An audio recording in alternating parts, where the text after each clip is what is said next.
परिवार परामर्श केंद्र में अजीबोगरीब मामले आ रहे हैं। जगदीशपुरा क्षेत्र में बेटे की चाहत में ससुरालियों ने बहू को बेघर कर दिया, जबकि दूसरे मामले में जिम ट्रेनर ने प्रेमिका के चक्कर में 2 पत्नियों को छोड़ दिया है। एदमादोला क्षेत्र की रहने वाली युवती की शादी हरि पर्वत क्षेत्र के युवक के साथ करीब 2 साल पूर्व हुई थी। युवक नगर निगम में कार्यरत है। युवती ने बेटी को जन्म दिया और ससुरालियों को नागवारा गुजरा और बहू को परेशान करने लगे।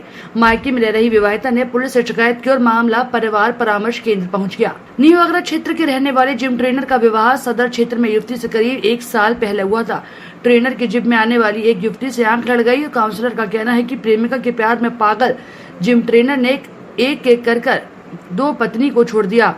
काउंसलर का कहना है कि और मामला परिवार परामर्श केंद्र पहुंच गया। दूसरी पत्नी 2 लाख रुपए लेकर अलग हो गई। इसी तरह के प्रेम संबंधों के मामले दिनों दिन बढ़ते जा रहे हैं। परामर्श केंद्र में हमेशा हर बार मैं देखता हूं कि हर संडे को फाइल ज़्यादा ही होती हैं। इतने मतलब 1-1.5 साल से लगातार ही हो रहा है कि फ़ाइल कभी भी कम नहीं हो रही। जैसे आज करीब 140 फाइलें लगी हैं। 140 परिवार हैं। वो अलग बात है कि 140 लोग आ नहीं पाते हैं, वही 60, 65, 70 जोड़े एक साथ आए हैं।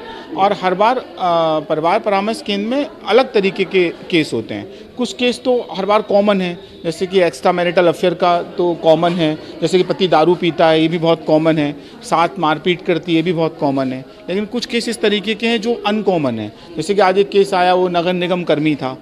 इतने साल बाद हमने इतनी तरक्की कर ली और भारत इतना आगे आ गया, आज भी कहीं मतभेद नहीं है बेटे और बेटियों में। फिर भी इस बात को लेकर वो अपनी पत्नी से नाराज़ है क्योंकि उसकी पहली बेटी हो गई। अब वो चाहता था कि बेटा हो जाए। अब ये तो कोई लड़ाई की वस्तु है, विषय तो है नहीं है, लेकिन फिर भी दोनों में झगड़ा है और लड़की मायके में रह रही है। अच्छा, ऐसा ही एक दूसरा केस भी है जिसमें एक जिम ट्रेनर है, जो लोग जिम में एक्सरसाइज वगैरह सिखाते हैं। वहीं एक लड़की से उससे अफेयर हो गया और दोनों का लंबे समय तक अफेयर चला और प्रेम प्रसंग के बाद उन्होंने विवाह कर लिया। लेकिन चूँकि अट्रैक्शन वाला प्रेम था, दिखावे वाला प्रेम था, तो वो लंबे समय तक चलता नहीं है। तो वो 1 साल ही चला और आज दोनों अपनी सहमति से तलाक चाहते हैं, न्यायालय जाना चाहते हैं और अपनी सहमति से दोनों अलग हो चुके हैं।